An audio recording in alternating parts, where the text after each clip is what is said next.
Hi, this is Brianna Vollmer, and this is EDL 852, Module 12's case study, Who Should Create the School's Vision? Let's start with the objectives for today. First, I'm going to summarize the case. I'll report any legal and ethical issues with the case. I'll synthesize what has happened. I'll synthesize the facts. I'll review and prioritize the information. I'll identify options and possible consequences for a solution to the case study. I'll answer questions specific to this case study that have been provided. I'll evaluate my options and I'll choose the best solution for a positive outcome. Let's start with a case summary. To alleviate space problems at existing K through 6 and 7 through 12 buildings, the controversial decision was made in the Lightville Community School District to build a new middle school to house grades 6 through 8. Susan Potter, an experienced teacher and currently a middle school assistant principal in a suburban school district, was chosen as the new principal. With input from her superintendent and school board members, Principal Potter appointed 4 teachers, each from different subject areas, and 4 parents to serve on an advisory committee. The first task at hand for the committee is to draft a vision statement that aligns with the values of the community. Let's talk about the Lightville Community School District. It's comprised of 2 rural townships. 60% of residents live on farms. The enrollment of over 1,200 students is steadily increasing at 2% each year. It's located within 10 miles of a major city. A large influx of new families, most with school-aged children. 2 of 5 school board members are relatively new residents with children enrolled in the district. The new middle school will accommodate about 450 pupils. Let's talk more about Principal Potter. Susan Potter was chosen out of 22 applicants for the new position as middle school principal for the Lightville Community School District. She was initially apprehensive about moving to a predominantly rural community, but the challenge of shaping a new middle school outweighed her apprehension, so she accepted the position. She would be employed 12 months prior to the new school opening. Superintendent Rawlings identified the following objectives that she was to complete in her first year of employment. Firstly, she would make staffing decisions. Secondly, organize the school's programs, including scope of the curriculum, extracurricular programs, and instructional approaches. And third, collaborate with architects and managers as the new school was being built. Let's talk about the Visioning and Planning Committee. At the group's first meeting, Principal Potter pointed out that she would be a committee member, but preferred not to be the chair of the committee. The committee's first task would be to develop a vision statement providing parameters for planning, program, scope, and implementation. The committee members agreed with her guidelines, but disagreed with her not wanting to be the chair. Ultimately, they chose Helen Burke, an English and social studies teacher, to be the chair. Principal Potter proposed the following guidelines. The committee would operate democratically, that is, each member would have a vote in making decisions. Consensus should be the preferred method for making decisions. The committee's first task would be to develop a vision statement providing parameters for planning, program, scope, and implementation. The vision statement would reflect the collective values and beliefs of the committee members and hopefully the community at large. All stakeholders would be given an opportunity to suggest elements of the vision and to react to elements proposed by others. Principal Potter wanted to share leadership responsibilities with teachers. Therefore, the decision to not chair the committee was symbolically important. Let's talk about the committee members themselves. Firstly, Principal Potter. She was hired as the new principal for the middle school building being constructed. Helen Burke, English and social studies teacher, school board member's sister, and the committee chair. Dan Kelby was a physical education teacher. 2 additional teachers from different subject areas. 4 parents with unknown facts about them, and no students were on the committee. What does the committee think? Principal Potter would like to share her philosophy and facilitate decisions, but does not want to be an autocrat. Would like the committee to promote their beliefs and hopes and create collectively a vision statement that would reflect the values and beliefs of the community at large. Believes each member should share his or her values and beliefs. These individual philosophies would then be discussed and hopefully arrive at consensus on a vision statement. The committee as a whole agreed with Mrs. Potter's guidelines, but disagree with her about not chairing the committee. They feel that she is the most qualified person for the key role. 7 of 9 members voted in support of Principal Potter drafting a philosophy to present to the committee for approval, going against her wishes. Helen Burke, she believes that Principal Potter is the expert, that the school board hired her to lead and manage the school. She is the key member in proposing that Principal Potter be solely in charge of drafting a philosophy statement rather than the committee. Dan Kelby believes that if everyone shares their dreams for the new middle school, that they may end up arguing endlessly. And one supportive parent supports Principal Potter's views on drafting a philosophy statement and is the only one that supports her. Timeline events, let's go through these. Principal Potter is hired by a committee. Next, Superintendent Rawlings, school board members, and Principal Potter construct a committee to create a vision statement. At the first meeting of the committee, a chair is appointed, which is Helen Burke.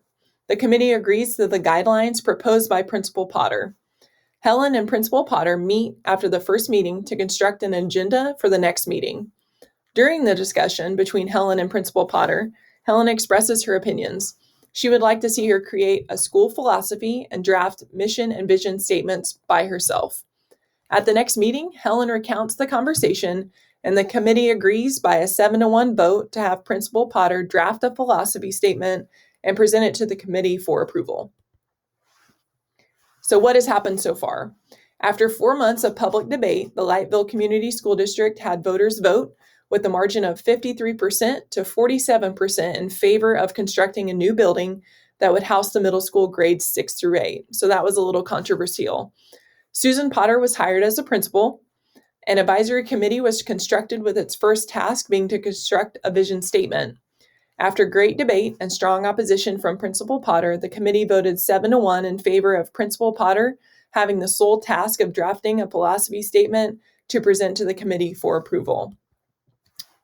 My synthesis: newly hired principal Susan Potter attempts to create a vision statement with input from a committee, but they go against her wishes and vote to have her draft the vision statement alone for committee approval.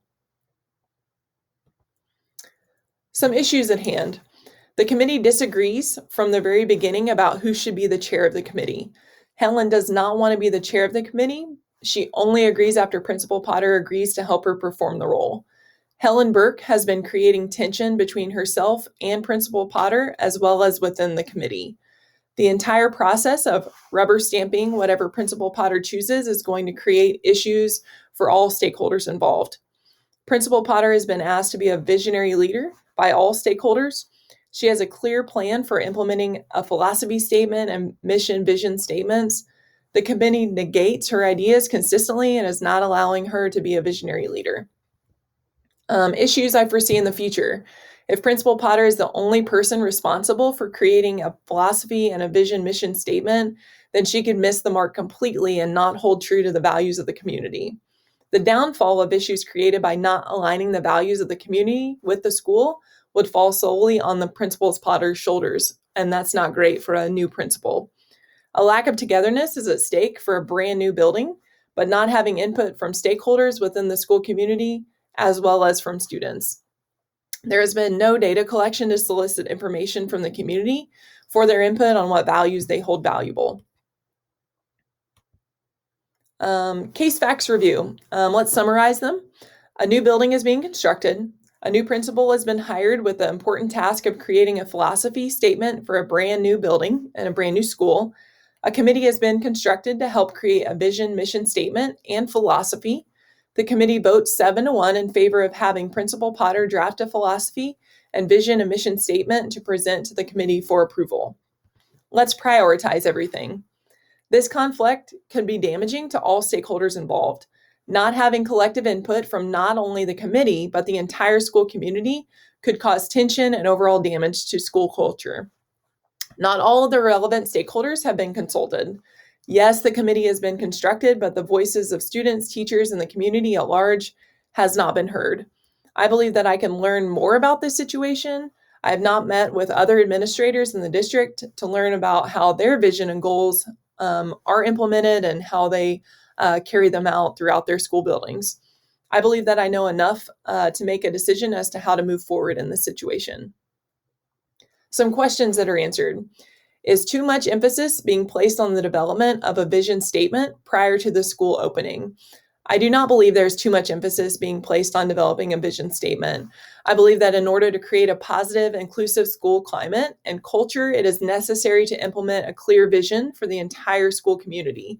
The vision can help promote success during a time of tension and turmoil in the community through the process of building a new school. Not only that, the vote was very close to build the school building in the first place, and I think it's important to have a clear vision moving ahead. According to the case, the committee has considered two proposals for developing a vision statement, the one proposed by Helen and the one proposed by Susan. Are there other alternatives? Yes, there are many other alternatives, one of them being more information could be gathered to construct a vision statement, thus giving the community a voice.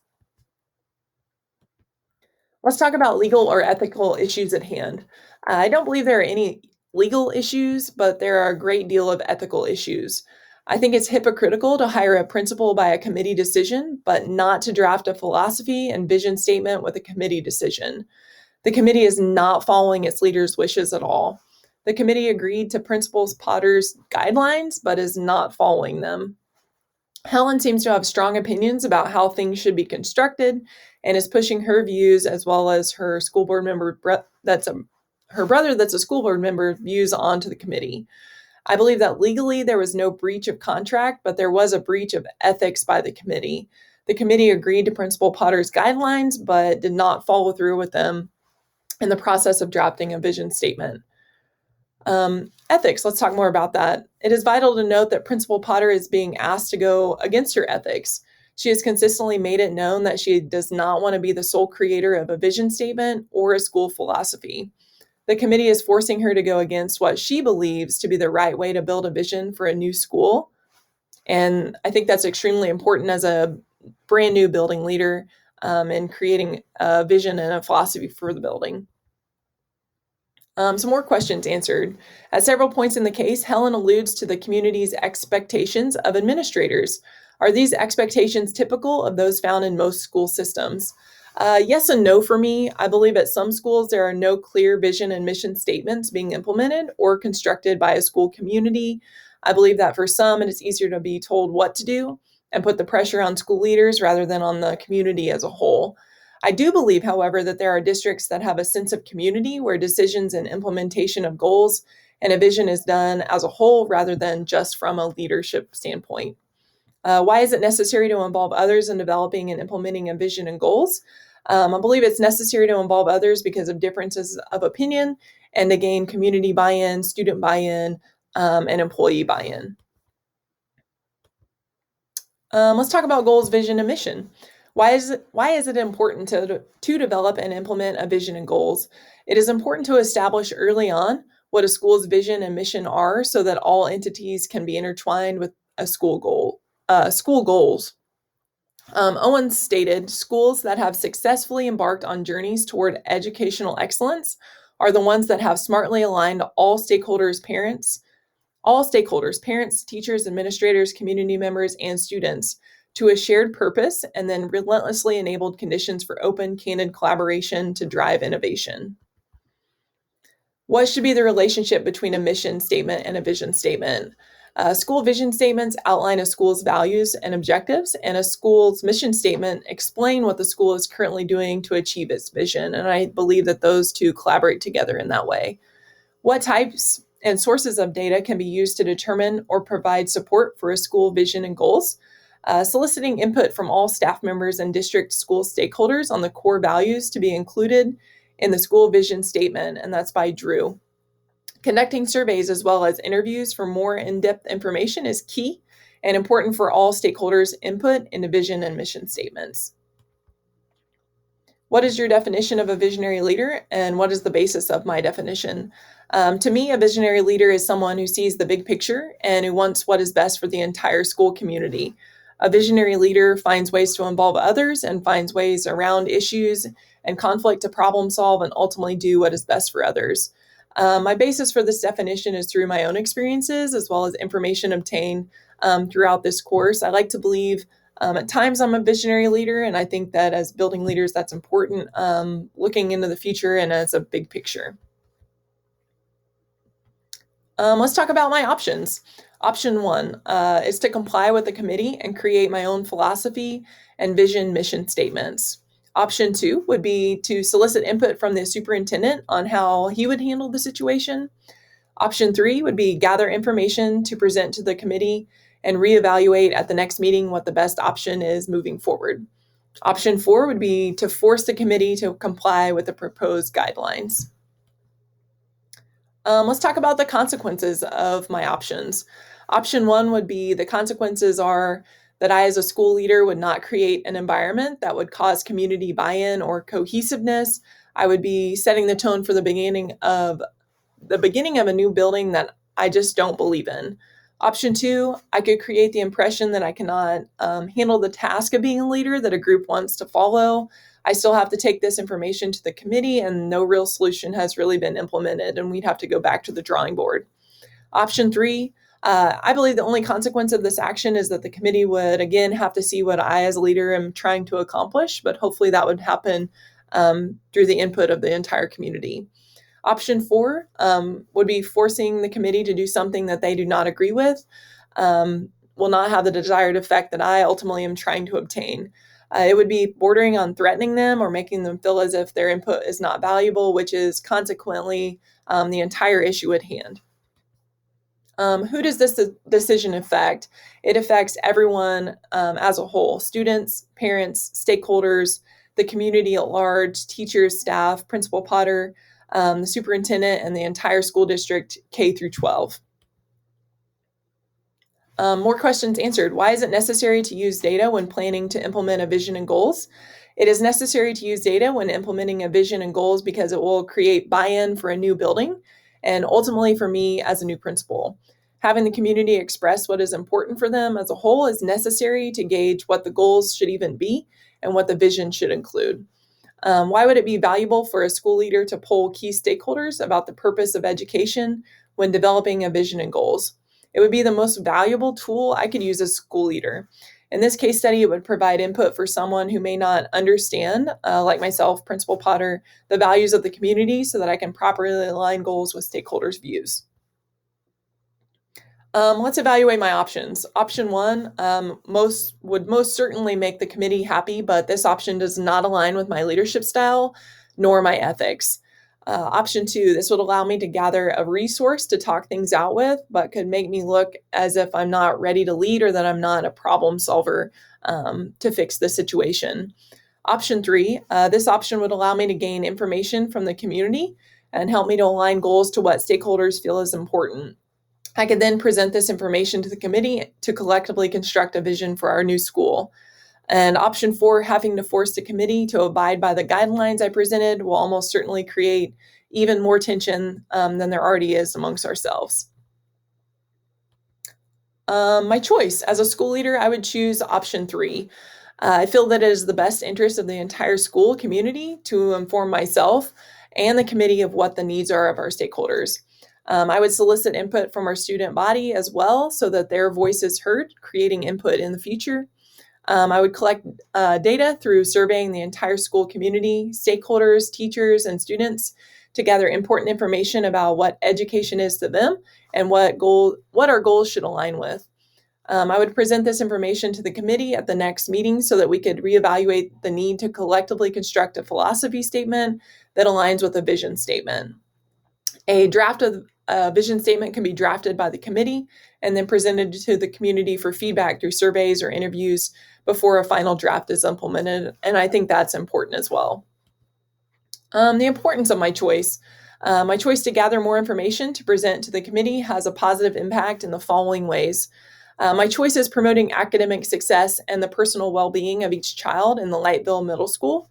It is in the best interest of our school culture to create opportunities for input from our community. It is important that our academic standards are promoted and obtained directly from our community and what they hold valuable. The entire Lightville School District will now be better prepared for careers and success in life by allowing the vision statements to be created by community members themselves, as well as students that will be attending school. This decision will directly promote collaborative effort among all key stakeholders within our school district. This choice will support every student and adult's learning and development by giving them opportunity to have a say in the vision of our school. thus creating some buy-in.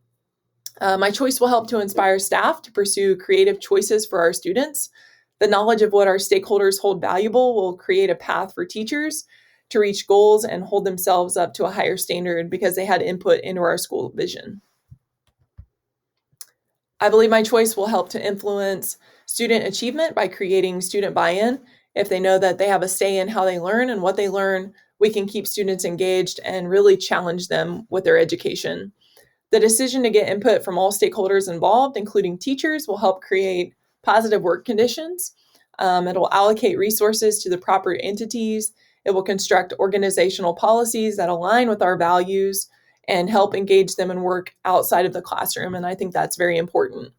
My decision will help to manage resources by allocating funds to the proper places that directly align with our philosophy, values, and our school vision. How can school community members learn more about the importance of having a school vision and goals? I believe that informing community members about the importance of vision and goals of our school comes through education. We must offer opportunities for them to see what a vision is and how we implement it on a daily basis in our school community. And I think that will create opportunities for them to see how important it is that we align our community with what we're doing in our school building. And lastly, this is my reflection. This case study allowed me to gain important knowledge into what it takes to be a leader and problem solve. This was a great way to combine all the information from this entire course and apply it to this case study. This case study and the demographics of Lightville is very similar to that of USD 506. It was very easy to relate this case study and how things could happen down the road as a future building leader. As a district in 506, we have actually had conversations about combining our grade schools into our 6th through 8th grades into one building. So this was actually extremely relatable and extremely important for my future as a building leader, especially if it were to be in this district. There are references. Thank you for tuning in today, and I hope you have a great day.